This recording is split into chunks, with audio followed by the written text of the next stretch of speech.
What's up, Pod Pals? It's your buddy Adam, and you're listening to Podcasting Business School, the show where I teach podcasters how to love their podcast like a hobby and build it like a business. I've got a very special podcast audit episode here today with my new pod pal, Kristen from the No Hesitations podcast. Kristen, welcome to the show. How's it going? Thank you so much. I'm amazing. How are you? I'm fired up. Always really excited to connect with another pod pal here for an audit. We've chatted back and forth a little bit, and I think there's some cool ideas brewing in my mind region here for your brand and for your show. But I want to dial it in a little bit. So let's look. I know you just launched. Like, you are 8 episodes deep on this thing. You've been a podcaster for a month now. But let's look 6 months down the road, based off of things that you want to achieve, goals that you want to hit with your show. Let's say the next 6 months just really take off and things are going well. Paint that picture for me and help us set a goal for our session today. Yeah, that's a great question. So my primary goal with starting the podcast, well, I've got a couple goals. I want to provide content to my audience, which is hospitality leaders, in a different way, different platform. So I've got written content. This is going to be something I'm hoping that they can listen to in their car, on their way to work, on their way home.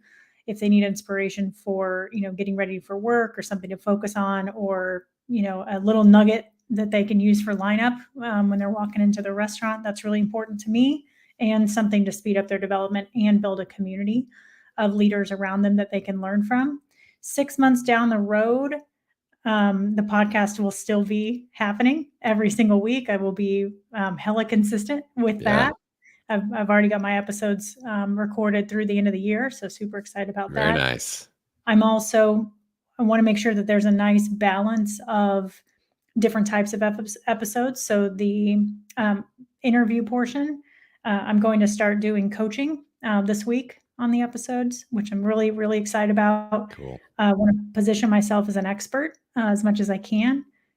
Everything I'm saying, you're like, yeah, I'm learning it from you, which is amazing. So thank you for that. And I will have a sponsor by then. Nice. Okay. Now, who is the ideal listener for your podcast? Restaurant owners, restaurant managers. Okay. Very clear. Good. Okay. Now, with like the financial goal of your show, are you looking to have like consulting clients and things like that? Like, are you going to have like programs or offers that you want to eventually sell to these people, or that you already would be able to? I don't have an offer yet, and that's one thing that I would love to, if we've got some time, to kind of brainstorm today based off the brand and what you think makes sense, or any observations you have. I would like to put together a course. My business is about a year in, and so I'm still, I know the pain points of the audience, but I am looking for clarity on, what is that course?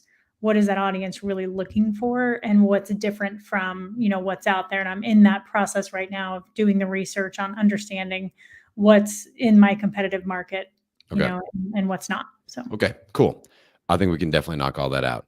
All right. First things first, I think like one low-hanging thing that we definitely need to pay a little bit of attention to is with the name of the show, No Hesitations.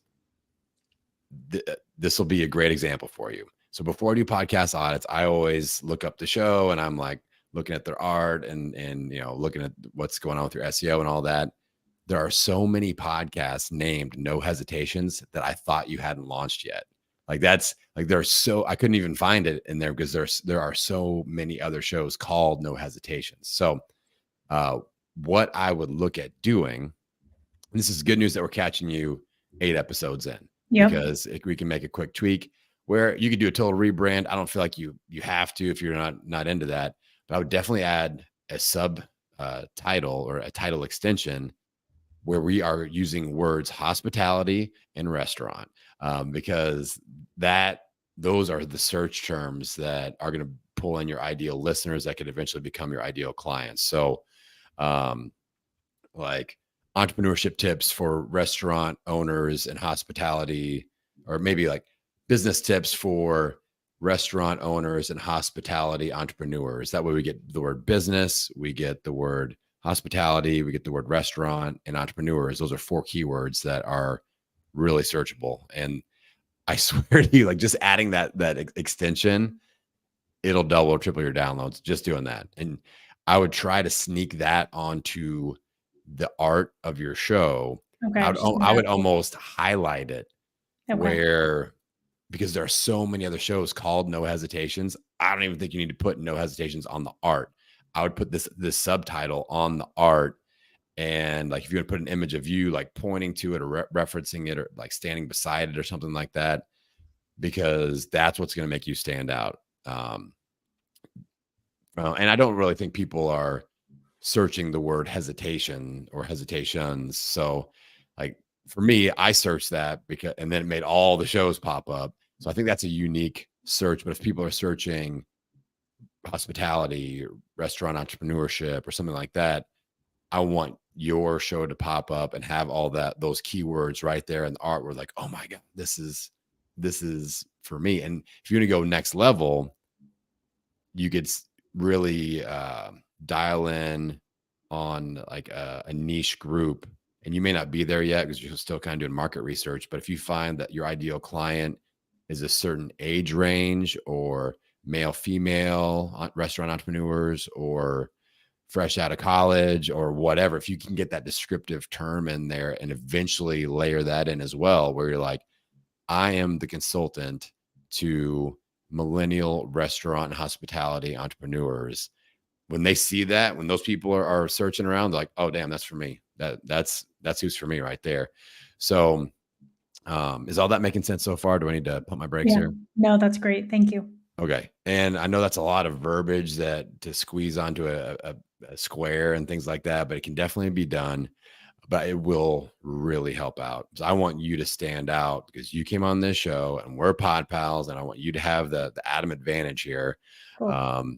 And it's I don't mean to be like abrasive and say like there are 30 other shows with that name. What do you think? But like that's what you need to hear right now. And I wish somebody had told me that when I was 8 episodes deep, because that could have saved me a lot of non-growth pain going, why is no one listening? Totally. But having those keywords in there, that's going to be huge.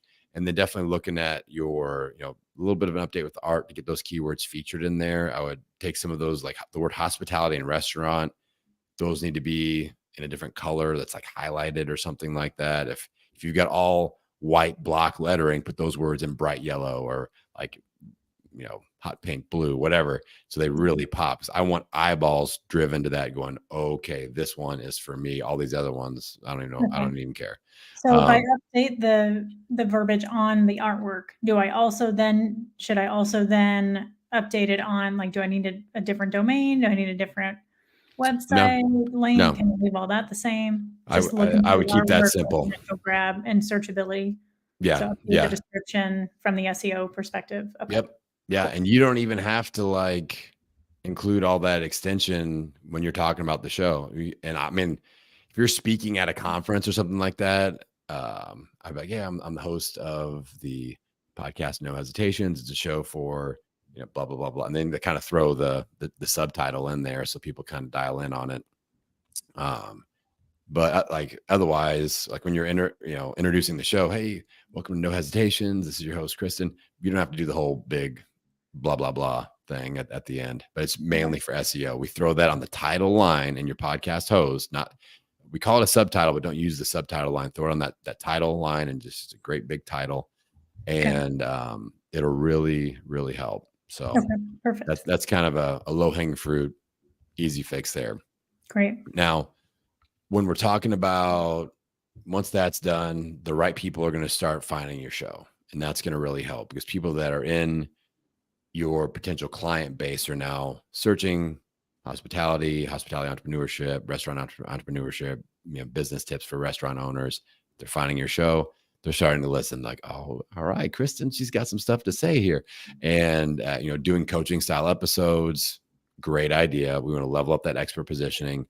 Look for collaboration partners. If you do have guests on, there's got to be something in it for you where or your audience, of course, like they're teaching something that you don't teach, or there's somebody that you want to be affiliated with, a potential brand partner. Maybe it's like an email service provider for restaurant owners or something that, somebody that really specializes in payroll for restaurant owners or something like that, like having those people in, and they could be potential sponsors. So always be thinking like, if I were to have, I would keep kind of like a 5 to 10 company hot list of who'd be great sponsors for your show and who also wants to get in front of restaurant owners and hospitality entrepreneurs Okay. and go, okay, like who are their payroll people, who are their tax people, who are their marketing or other social media companies that really specialize in this area.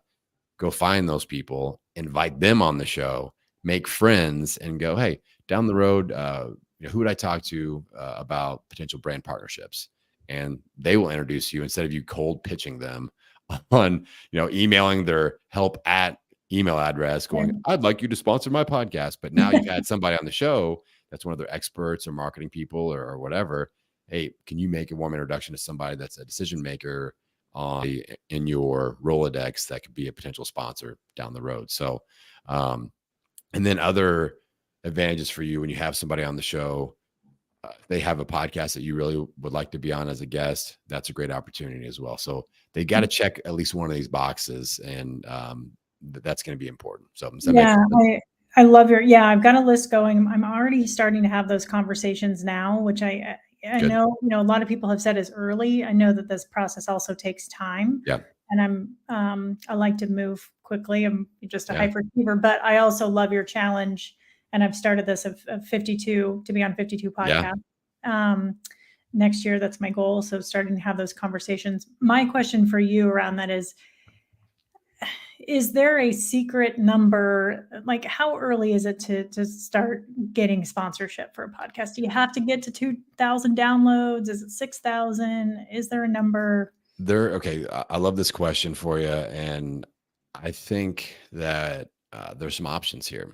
So there's power in, like, let's say you have some connections going and you're kind of talking to some brands. You're like, well, you kind of are putting it out there as the long game. Like, hey, right now we're not going to put any packages together. We're just developing relationships, but let's do a collab, like an email list builder collab. Like, let's do a giveaway challenge or something like that. And they're going to throw out a discount to your audience, or it's kind of like taking it away from like, oh, let's not talk sponsorship yet. Let's do some of this other stuff as I get the show up and running. But then you guys will have first dibs when we are ready to do sponsors. So you can take that approach. But there's also the other approach of being a little bit more aggressive. And sounds like you may want to go this direction where you start approaching people and be like, listen, my show's just getting off the ground. I'm going to blow it up.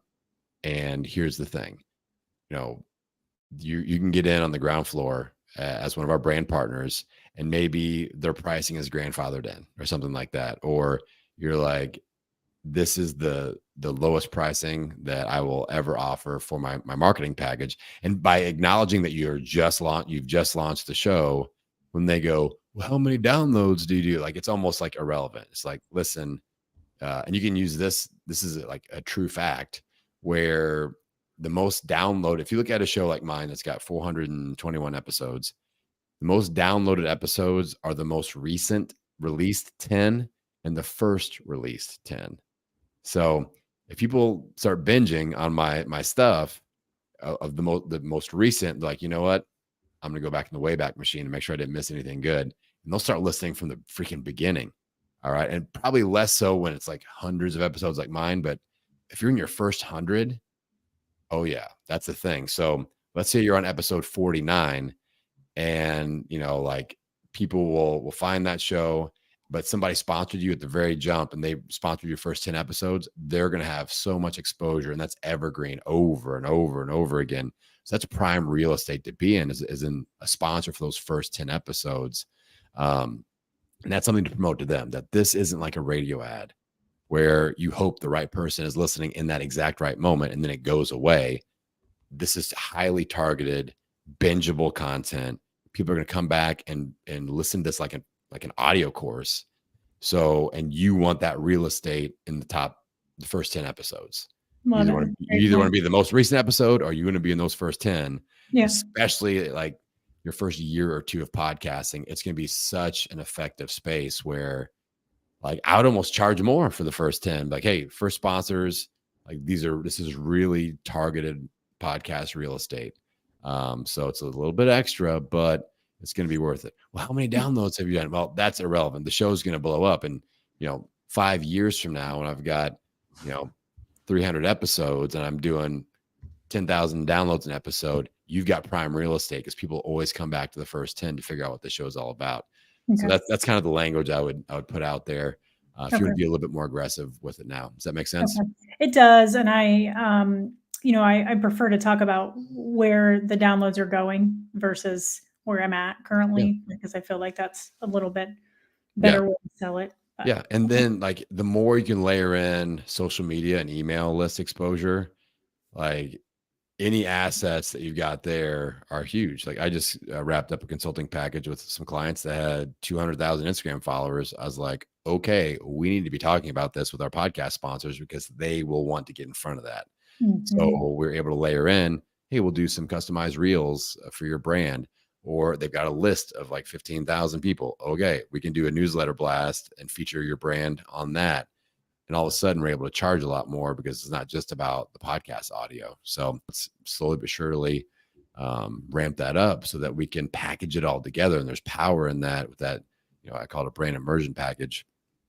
And that's something that we can get out of that box of podcast CPM $18 for every 1,000 downloads thing that John Lee Dumas invented, that is not helpful at all.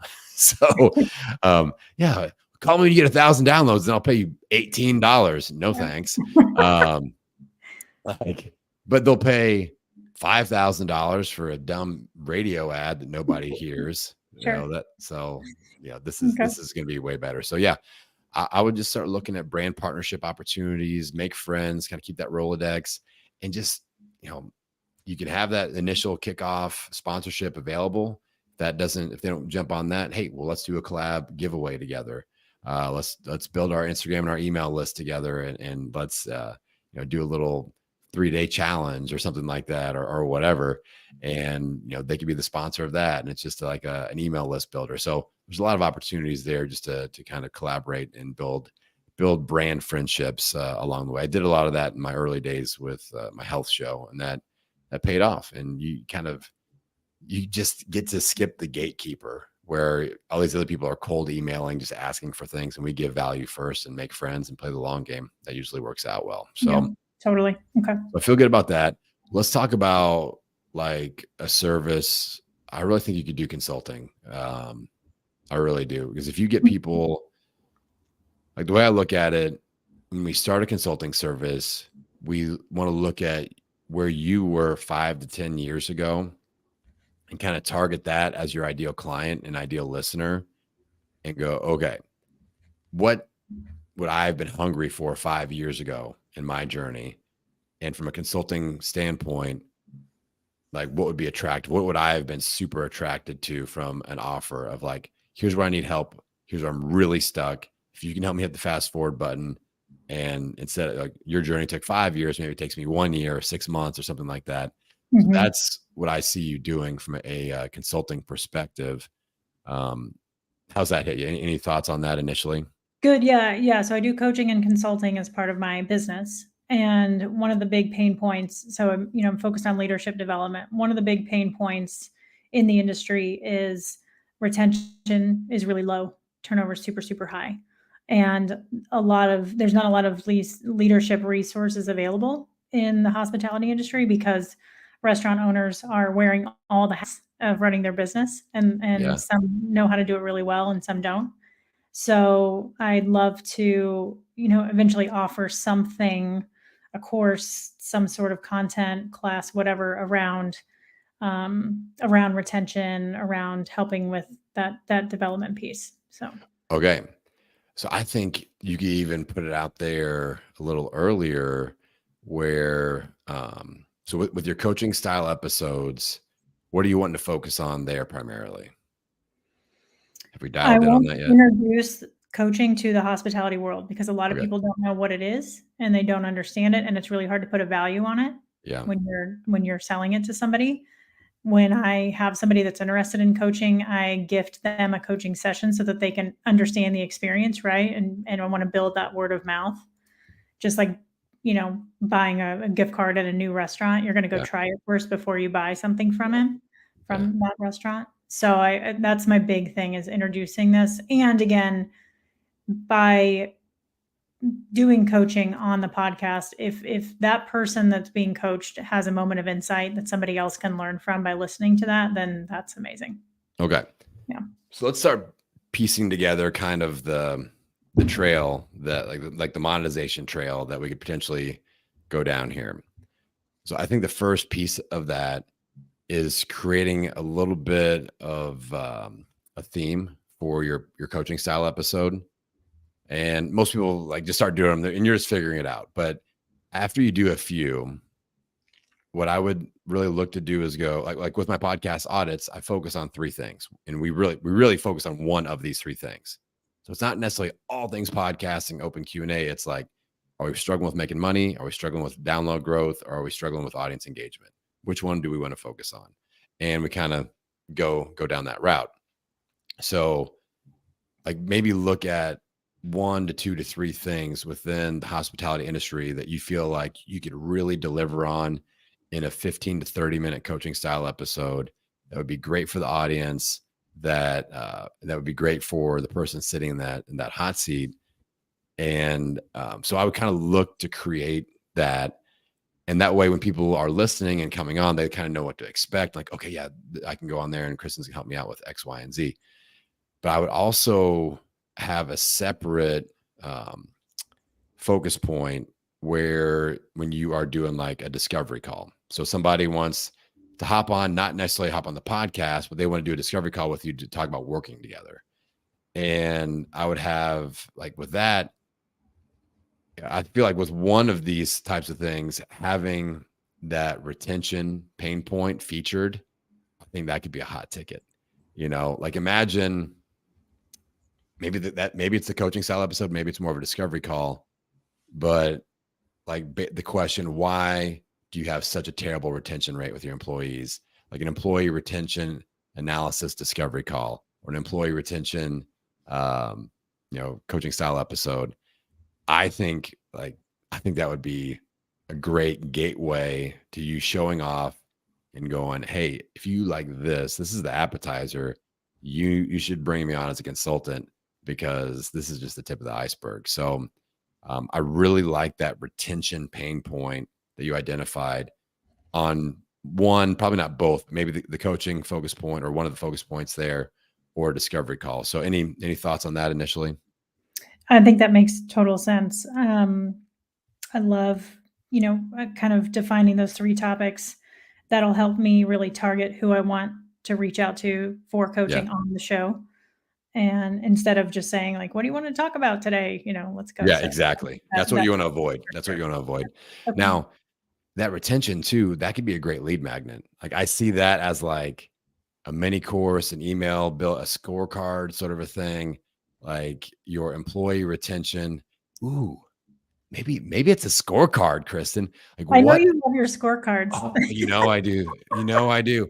Like what if you had, okay, I really like this idea now that I'm thinking of it.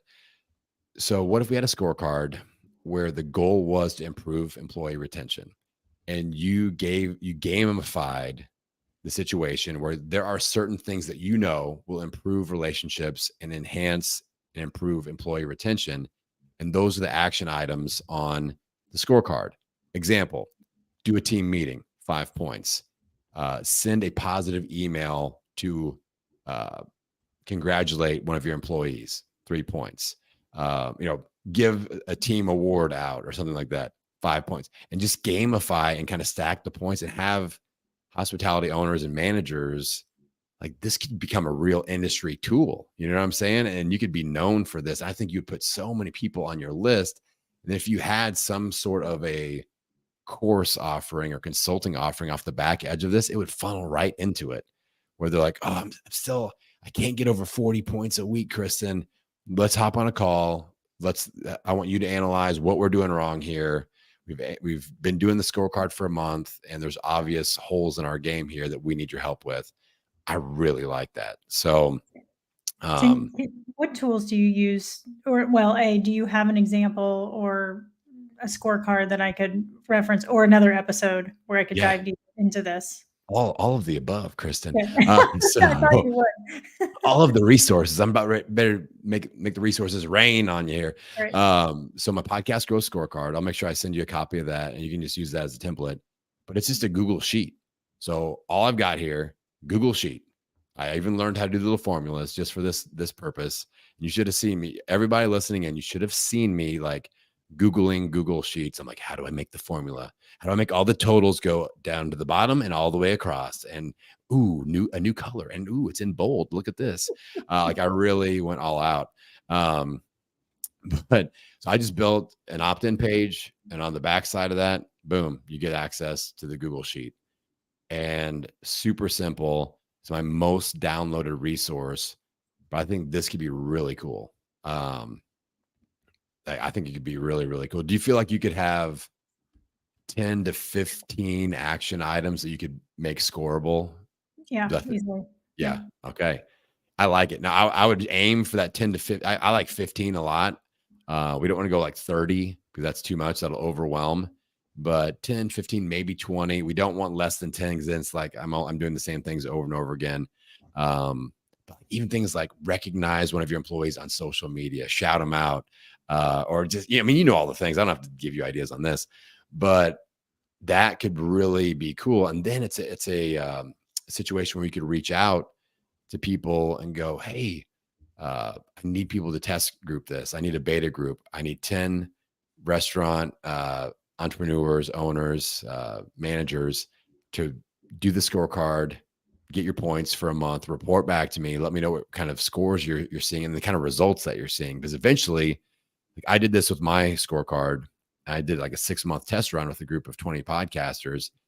And we figured out that if we can score 40 points a week, there's like a measurable difference in the amount of downloads that people are getting versus the people that scored less than 40 points a week on the scorecard. So eventually you can set that goal of like, all right, hit this mark. And like, I've got people that just strive to hit that. Like normally I would have only scored 20. Like I tell people the first week, just do what you normally do, see what kind of points you get. And then they're like, I only scored 7 points at them.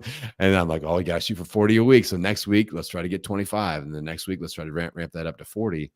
But it gives you like tangible coaching points too. I use this with all my clients. I'm like, hey, you need to hit 40 points a week and I'm going to help you get there and you're going to see tangible results. So I like that a lot. And I mean, do you see it like I see it as like, I feel like this is a really great appetizer, and people, the natural question is like, we need to bring Kristen in for consulting on this because our scores suck. I'm thinking about where this is going, right? Like all the information, all the content I can get from this, which just fuels what I'm doing every single day on LinkedIn, and having them on the show, talking about the success. Yeah. This just feels like, I don't know what the course looks like yet, but I'll get there. So. And it's unique and it's an easy like promotion. Mm-hmm. If you go on LinkedIn and ask for help and go, hey, I need 100, 10, however many restaurant entrepreneurs to fill out this scorecard that I'm developing for the next 4 weeks and report back on the points that they got. And then maybe you're like, maybe you'll do like a little training with them as a thank you or something like that. And do like, all right, we're going to do 2 group trainings that they can attend after week 2 of filling out the scorecard. And I'm going to help them boost their scores and what, figure out what it means and all that stuff. But yeah. And then you can just farm information from all those people and go, okay, now that you've done the scorecard for a month, what kind of questions do you have now? If I were to put an offer out to you to help you double your score and double the results and double your employee retention, what price point would you be willing to operate in there? Like you could just farm so much cool information out of this that I think it would be definitely worth your while. Cool. So I love it. Sound cool? Yeah, it sounds cool and it sounds fun. And it sounds like something I can do, having this business on my own and simple to create. Yeah. Thank you for that. Yeah. And I think it's going to help us on multiple fronts here with things that we've talked about today. Like we need, if you want to get brand partners and sponsors, building an email list, that's important. Okay. Mm-hmm. Next question. How the heck do we build an email list? And how do we build it fast? I think the scorecard idea is a really good idea for doing that. You can have hundreds of people. You could run ads to this thing. Like you can do all kinds of cool stuff. Obviously mentioning it on your podcast. Once you get the scorecard, I would do a full episode or two where you just completely break it down and go, do my 28-day scorecard challenge. Here are the goals. Here's what it's about. Here's why it's going to be effective, blah, blah, blah. And that will naturally lead to wherever you want to funnel it into, whether it's an online course, like hybrid course coaching, consulting. I feel like it'll really bring in your ideal potential client. So I think we got our game plan. Feeling good about it? Feel great about it. Thank you so much for your help. Outstanding. Yes. All right. Well, I want to make sure that people get to connect with you if they want to come and check out your show or, eventually get your scorecard. Go ahead and shout out where you hang out on social media and website links, all that good stuff. Yeah. And check me out on LinkedIn at Kristen-Marvin. And No Hesitations podcast can be found anywhere you listen to your podcast. And my website is KristenMarvin.com. Thank you so much for having me. Outstanding. And that is Kristen, spelled Christin. So go check her out and tell her that Adam sent you. All right, Pod Pals. If you want a jam-packed podcast audit episode experience, just like Kristen, make sure you hop on the website, www.podcastingbusiness.school. Get on the calendar for 2024, and we can launch your new year with a podcast audit. Pod Pals, I appreciate you all. I'm going to send you out into the world wishing you health, happiness, and many downloads. We'll see you next time.